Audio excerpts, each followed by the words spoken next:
À cause de ce passé-là, donc, donc, lui, il avait un droit de mort, de vie ou de mort sur moi, puisque moi, j'ai eu 8 frères et sœurs. Tous mes 8 frères et sœurs sont morts Hmm. à cause de ce passé lourd. Je le dis aujourd'hui que les gens soient au courant. Parce qu'en Afrique, on refuse de dire les choses sous prétexte. Qu'est-ce qu'on peut me faire? Me tuer? Je m'en fiche, je suis déjà mort. Je suis déjà mort. À 74 ans aujourd'hui, qu'est-ce que j'attends de la vie? Je ne vivrai pas encore 74 ans sur Terre. Celui qui veut salir ses mains contre moi, ça c'est son faute. Si je meurs, le travail que j'ai commencé pour détruire Amadou, il faut le terminer. Hmm. Bon, écoute, c'est ce que je suis en train de dire. Écoute, Dieu m'en est témoin. Voilà l'Afrique.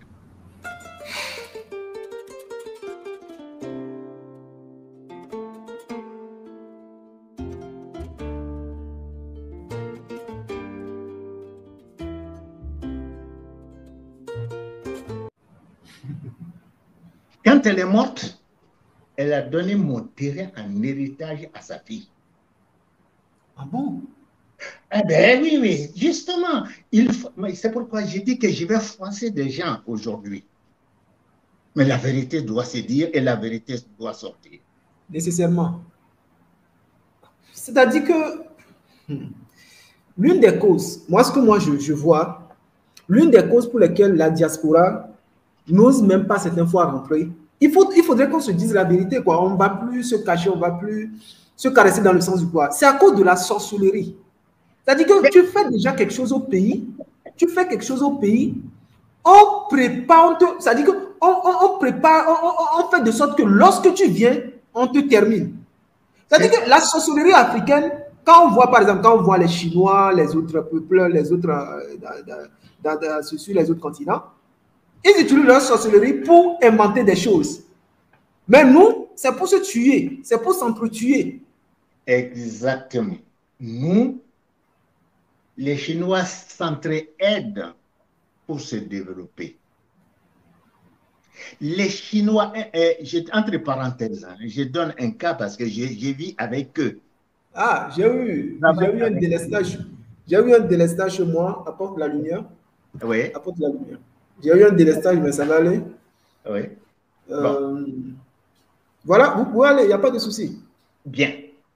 Euh, Ce qui se passe chez les Chinois, mes amis chinois, c'est-à-dire que quand ils quittent la Chine, c'est lui qui a l'argent, il va accepter de travailler pour lui pendant 10 ans et voire même 15 ans dans certains cas. Ces derniers vont lui donner de quoi À survivre. survivre.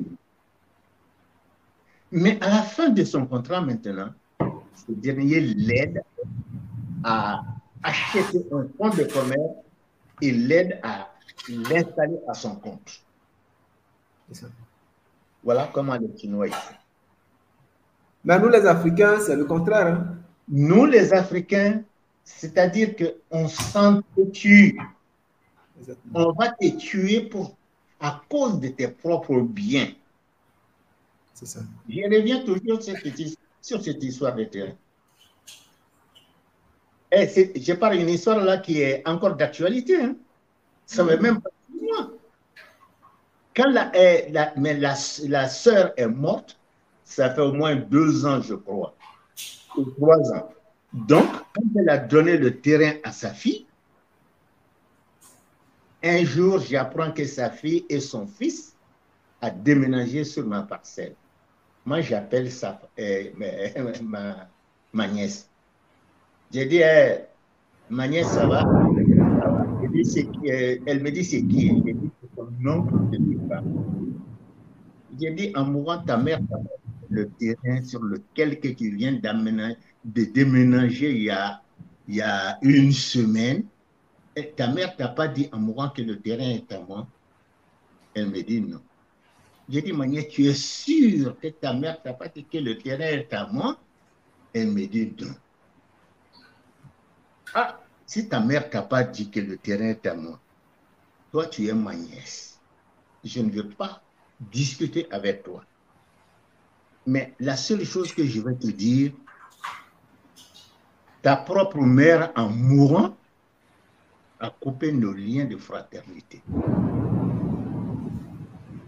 Écoute bien, Lucien. J'ai dit, donc, de ces cas, ta propre mère, en mourant, a coupé nos liens de parenté.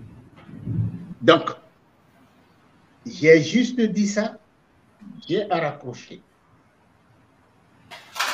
Bon, 1 mois après, 2 mois, 3 mois après, j'entends qu'elle est décédée. Elle a son tour, malheureusement qu'elle est décédée, la pauvre. Elle a laissé qui sur mon terrain? Son fils. Mon neveu. Donc, mon neveu est devenu maintenant propriétaire de mon terrain. Et vous n'aurez rien à dire parce que le terrain a été acheté à son nom. Vous n'aurez rien à dire, vous ne pouvez même pas vous défendre. Voilà. Bon. Donc, et comment on appelle là? Mon neveu qui est là-bas, il dit, ah, tu as acheté un terrain pour ta soeur, donc il faut laisser ce terrain pour ta soeur, tu cherches un autre terrain pour toi. Voilà, c'est qu'on m'a dit. Moi, j'ai répondu, tout simplement, Dieu ne dort pas. Moi, je laisse Dieu juger cela. S'il est vrai que le terrain appartient à ma soeur, à ma cousine, alors Dieu va faire le jeu. J'ai dit, je vais laisser ça entre les mains de Dieu. Mais je ne pardonne jamais le fait que ce terrain a été escroqué sans mon autorisation. C'est ça. J'ai dit, je ne pardonnerai jamais. C'est la façon où ce terrain a été escroqué sans mon autorisation. Donc, Monsieur Koulibaly, vous dites que vous n'avez pas été à l'école, mais je vois que vous vous exprimez très bien en français. Comment cela est-il arrivé? Bon, on m'a renvoyé de l'école encore par la méchanceté des parents. Je reviens toujours à la même chose. C'est ça. J'avais un cousin, c'est un cousin, on dit grand frère. Il est plus âgé que moi. Mon père et mon oncle ont travaillé pour son père. Ils ont cultivé pour son père. Bon, lui devrait cultiver pour mon père. C'est ça. Et moi pour lui. Pour que j'aille, je n'ai pas été à l'école parce que on m'a empêché d'aller à l'école. Pour que je reste à cultiver au champ. Et quand j'ai demandé à mon frère, donc, si vous voulez mon cousin, j'ai dit, mais moi, je veux aller à l'école. Il me dit, non, Amadou, tu ne peux pas aller à l'école. Si toi, tu vas à l'école, tu vas cultiver pour moi. J'ai dit, si moi, je cultive, mon père et mon oncle a cultivé pour ton père. Et moi, si moi, je cultive pour toi, mais ton fils va cultiver pour moi. Il faut qu'on soit bien d'accord sur les choses. Il me dit non. Lui, son fils ne cultivera pas pour moi parce que son fils est intelligent. Et lui, il va faire des études. J'ai dit, bon, si lui va à l'école, il va faire des études. Et moi, je vais faire quoi alors? Il dit, mais toi, tu vas cultiver. Moi, je lui ai dit, écoute, mon frère, moi, je vais te dire de façon claire et nette. Si moi, je cultive pour toi, ton fils cultivera pour moi. Si tu m'empêches d'aller à l'école, j'accepte parce que tu es mon aîné. et je dois te respecter. Et je dois t'écouter. Mais le fait d'avoir dit que c'est ton fils qui va aller à l'école et moi, je n'irai pas à l'école, alors si c'est comme ça, moi, je préfère partir à l'aventure. Vous savez, généralement, les Africains, nous pensons que nous sommes bons, hein, nous sommes mauvais, on est tellement mauvais entre nous. Comment se fait-il que son fils va aller à l'école et vous n'irez pas? Parce que j'appartiens à une famille avec un passé très, très, très lourd, que je ne vais pas rentrer dans les détails. C'est ça. À cause de ce passé-là, donc, lui, il avait un droit de mort, de vie ou de mort sur moi, puisque moi, j'ai eu 8 frères et sœurs. Tous mes 8 frères et sœurs sont morts à cause de ce passé lourd. Je le dis aujourd'hui que les gens soient au courant. Parce qu'en Afrique, on refuse de dire les choses sous prétexte. Qu'est-ce qu'on peut me faire? Me tuer? Je m'en fiche, je suis déjà mort. Je suis déjà mort. À 74 ans aujourd'hui, qu'est-ce que j'attends de la vie? Je ne vivrai pas encore 74 ans sur Terre. Celui qui veut salir ses mains contre moi, ça c'est son problème. Mais dites, donc j'ai déjà perdu 8 frères et sœurs à cause de ces passifs lourds. Je pense que c'est toujours pour des histoires de sorcellerie. Donc, laissons ça de côté. Donc, mon tour maintenant, ils ont essayé par tous les moyens. Écoute, Lucien, je vais dire, le même frère a été jusqu'à où? Après avoir essayé tout ce qu'il avait à faire contre moi pour me tuer, a laissé le message en mourant à son meilleur ami. Il a dit, écoute mon ami, la maladie qui m'a attrapé, je ne vais pas vivre. Je ne vais pas survivre à cette maladie. Si je meurs, le travail que j'ai commencé pour détruire Amadou, il faut le terminer. Bon, écoute, c'est ce que je suis en train de dire. Écoute, Dieu m'en est témoin. Voilà l'Afrique. Mais ce monsieur, comment il m'a dit? Non, il m'a dit ça par accidentellement. Moi, je suis venu une année en vacances au village. Ben, j'ai trouvé, il avait reçu une convocation au tribunal qui l'obligeait d'aller se présenter, comme j'habite en Pesoba, à Koutiala. Donc, et que j'avais une voiture, une Renault 12. Bon, bref, il est venu me saluer, me dire, voilà ce qui s'est passé. J'ai dit, ah bon, écoute, selon nos traditions africaines, bien, malgré que tu es plus âgé que moi, tu es mon grand frère, tu es mon fils. Je suis ton père. Malgré ton vieux âge et mon jeune âge, tu es mon fils selon la tradition. Mais ton problème, c'est mon problème. Alors, de ces cas, il fait tard cette nuit et les bureaux sont fermés. Donc, demain matin, nous allons nous rendre au tribunal ensemble. Moi, je n'ai pas les moyens de résoudre ce problème. C'est Dieu qui en a les moyens. Alors, quand on va aller là, on va savoir ce qui se passe. Si je peux faire quelque chose pour toi, je le ferai. Monsieur Lucien, c'est comme ça, le lendemain, je le prends en voiture, on va à 4 km de mon village natal, on arrive devant le tribunal, et puis, il se trouvait des gens du tribunal, ce sont des connaissances à moi. Ce sont des connaissances à moi. Et j'avais un ami intime qui travaillait à la mairie, qui, d'abord, que j'ai été chercher, on est partis ensemble. Arrivé, avec la grâce de Dieu, le problème a été résolu.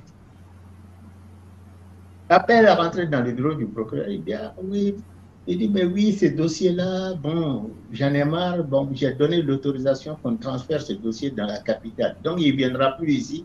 J'ai dit, ah non, monsieur le procureur, pour l'amour de Dieu, à pitié de moi, c'est mon fils.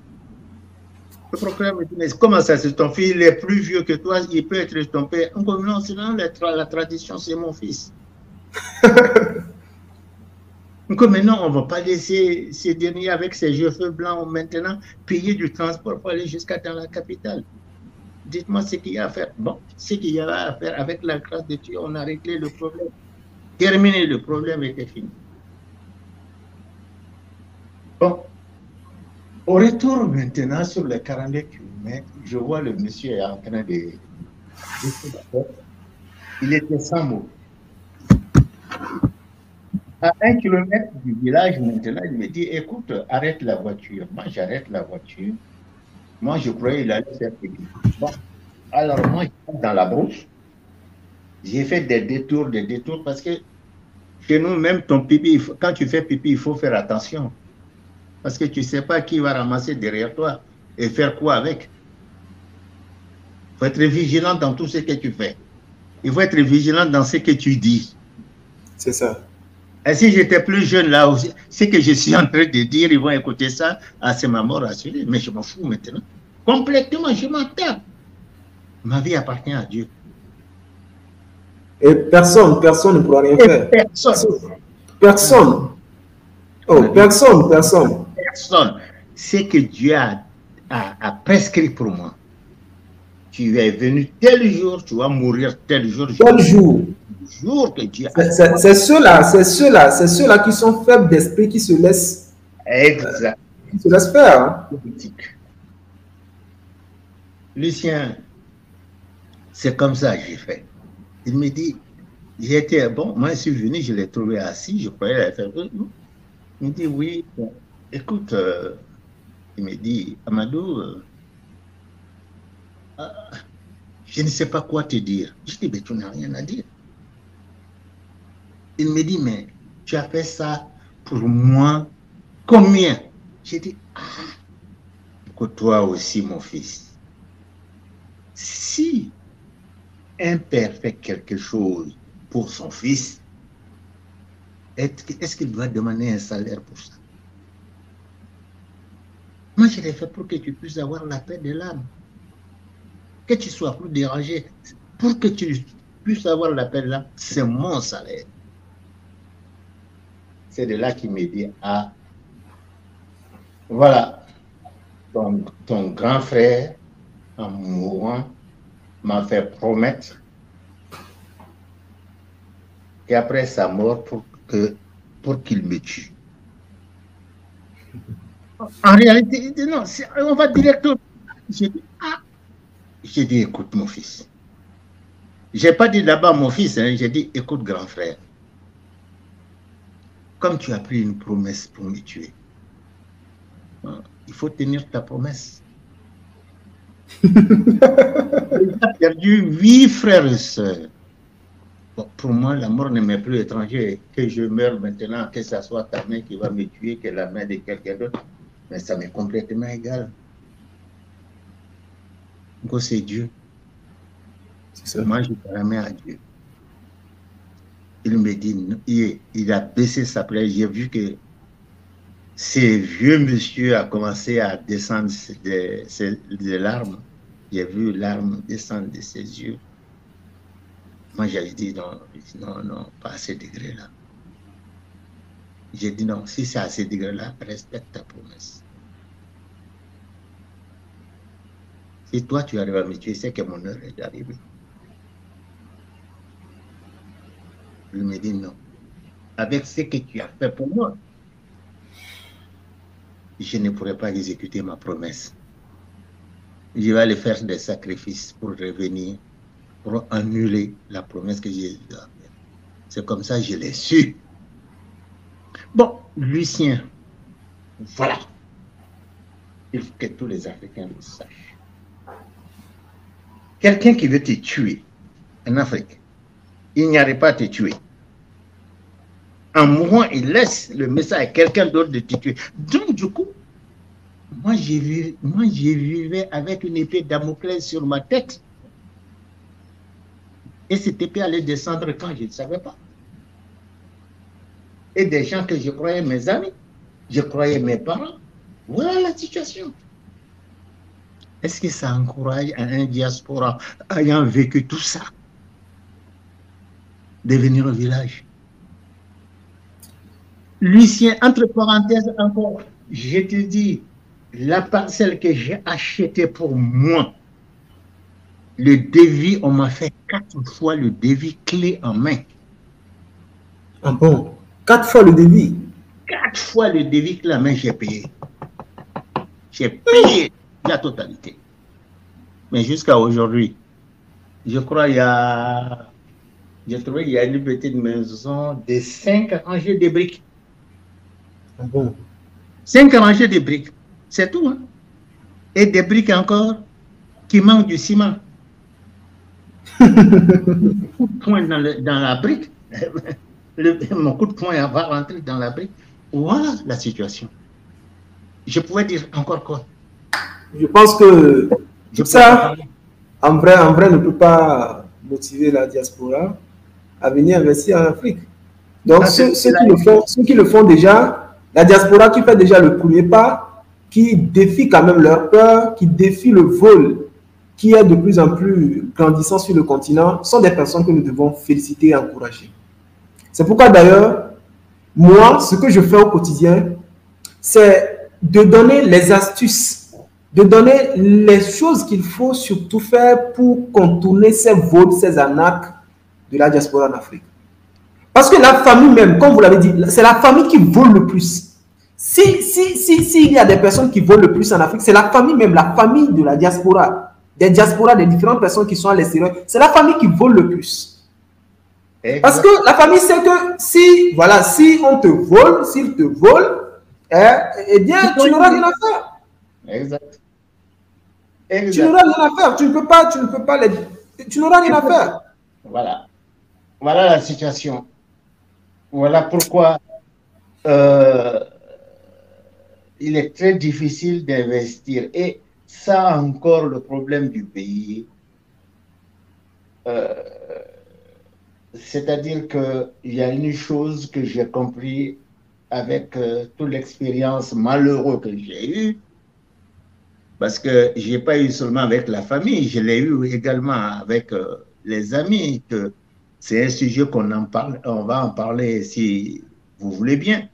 Mais oui, on en parlera, pas de souci. On en parlera. Mais aujourd'hui, j'ai eu, c'est-à-dire la famille, tu vois, la famille d'aujourd'hui, c'est l'auto. Pour moi, ce que j'ai constaté, je dis, hein, je parle pour moi, que mes frères diaspora me pardonnent. Moi, ce que j'ai constaté sur le terrain, la famille, c'est l'autodestruction. C'est ça. Je pense que M. Koulibaly, Papa Koulibaly, le développement de l'Afrique, c'est tout d'abord un changement de mentalité. Parce que les gens de la diaspora peuvent bel et bien avoir cette volonté d'investir en Afrique, mais tant qu'on ne change pas nos mentalités, nos habitudes, nos comportements, on n'ira nulle part. On tournera toujours à rond et on ne réalisera rien. Je pense qu'il faut d'abord changer la mentalité tout simplement. Sinon, en vain sont nos efforts. Monsieur Lucien, ça, c'est vous qui le dites. Hein. Mais je vais partir toujours dans votre sens d'une autre manière.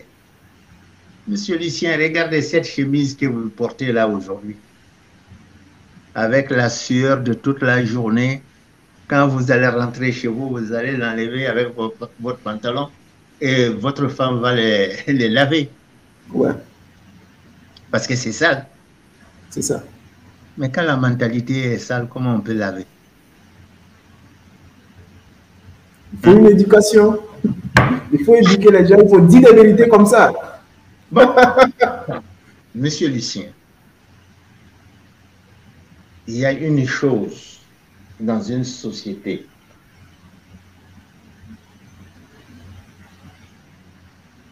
qui a du mal à changer, c'est la mentalité. Pars au Togo aujourd'hui dans ton village natal. Tu essaies de faire changer certaines mentalités. Les clameurs vont se lever contre toi pour te détruire en disant tu es né, avant que tu sois né, on était comme ça. Avant ta naissance, on était comme ça. C'est pas toi qui vas venir aujourd'hui pour dire qu'on va faire ci, on va faire. Tu te prends pour qui? C'est vrai, c'est vrai. C'est vrai ce que vous dites. Non, c'est ça la mentalité. Mais un blanc va venir au Togo dans ton village pour s'installer, lui, il va réussir. Mais nous, les autochtones, même le fait déjà que tu as l'argent, c'est un problème. On va t'abattre parce que tu as les moyens. Ils ne savent pas comment tu as gagné cet argent-là. Ils vont chercher à te détruire pour ça. Vouloir encore changer la mentalité, ils vont te répondre tout simplement, tu es venu pour nous exploiter. Alors, qu'est-ce que tu vas faire pour ça? Hein? Voilà. Une qui est sale, un pantalon qui est sale, une veste qui est sale, on peut la nettoyer. Elle peut être propre. Mais comment faire propre? L'esprit d'un être humain, une mentalité qui est sale, qui ne va pas dans le sens du développement. Ah, tu as dit ça. Vous avez du pain sur la planche. Hein? Moi, j'essaie de vous écouter. Je vous écoute. Hein? Même aujourd'hui, j'ai écouté 5 vidéos de vous là aujourd'hui. 5 vidéos. Merci beaucoup, merci beaucoup. Moi, ça me fait beaucoup plaisir. Merci. Et j'ai partagé. Merci. Alors, ceux qui suivent la vidéo, ceux qui suivent les vidéos là, partagez comme Papa Coulibaly. Non. Si vous êtes ce que nous faisons, partagez comme Papa Coulibaly. Je partage. Et en plus de ça, je vous dis, même moi, j'ai un projet. Parce que je voudrais, là, quand je viens au pays, j'ai du mal à manger la salade parce que j'ai peur. J'ai des problèmes de santé. Et bon, je dois faire attention aux crudités. Je dois faire attention à ceci. Je dois faire attention. Tout ce qui est cru, c'est banni. Tout ce qui est vert, c'est banni. Tout ce qu'on mange, il faut que je trempe dans la permanganate, etc. Mais je me suis dit maintenant, comme j'ai quelques parcelles, je voudrais, moi, faire une production de poulet.